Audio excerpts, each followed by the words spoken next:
En la fría mañana del 30 de abril de 1789, un hombre alto y de porte imponente colocó su mano sobre una Biblia y juró como el primer presidente de los Estados Unidos.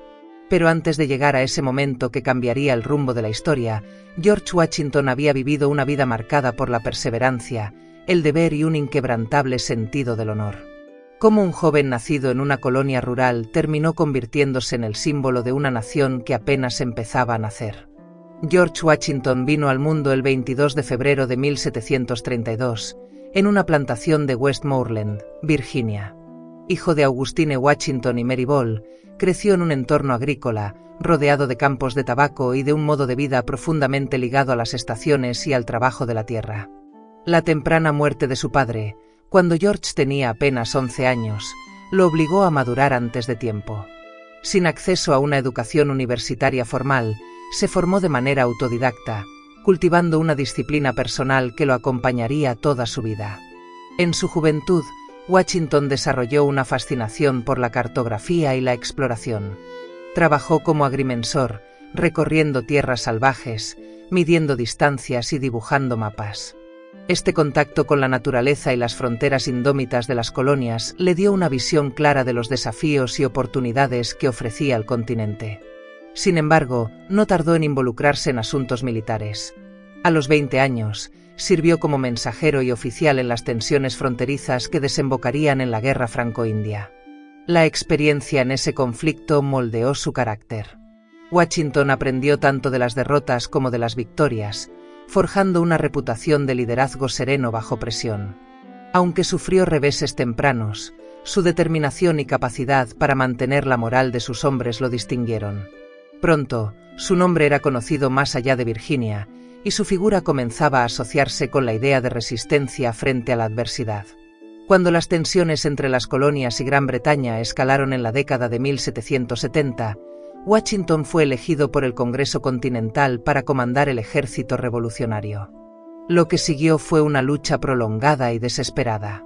Mal equipado, mal alimentado y con tropas inexpertas, lideró campañas que parecían destinadas al fracaso. Sin embargo, su estrategia de resistencia, evitando confrontaciones directas que pudieran destruir al ejército, mantuvo viva la causa. La victoria en Yorktown en 1781 selló la independencia, y Washington se convirtió en el héroe indiscutible de la nueva nación. Pero no todos los retos de Washington fueron en el campo de batalla. Tras la guerra, enfrentó el desafío de consolidar un país frágil, dividido por intereses regionales y sin una estructura de gobierno estable.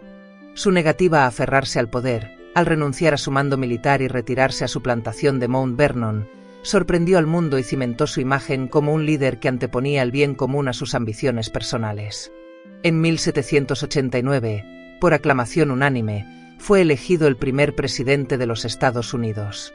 Durante sus 2 mandatos, estableció precedentes que marcarían el rumbo de la presidencia: la neutralidad en conflictos extranjeros, la creación de un gabinete asesor y el fortalecimiento de la autoridad federal. No estuvo exento de críticas.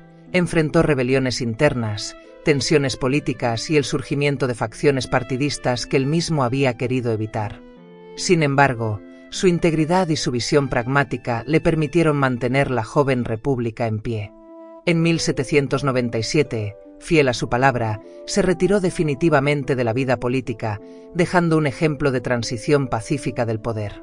Pasó sus últimos años en Mount Vernon, supervisando su hacienda y recibiendo visitantes que deseaban conocer al hombre que había encarnado el espíritu de la nación. Murió el 14 de diciembre de 1799, a los 67 años, dejando un vacío profundo en el corazón del país. Hoy, George Washington sigue siendo más que un personaje histórico, es un símbolo de liderazgo desinteresado y de compromiso con los ideales de libertad y unidad. Su rostro aparece en la moneda, sus monumentos se alzan en ciudades y su nombre se pronuncia en escuelas, calles y estados. Pero su verdadero legado no reside solo en las estatuas o los billetes, sino en la forma en que moldeó la identidad de un pueblo decidido a forjar su propio destino. Quizás sus propias palabras resumen mejor el espíritu que lo guió: la libertad, cuando comienza a echar raíces, es una planta de rápido crecimiento. Con esa convicción, George Washington no solo ayudó a fundar una nación, sino que sembró las semillas de un ideal que, más de 2 siglos después, continúa inspirando al mundo.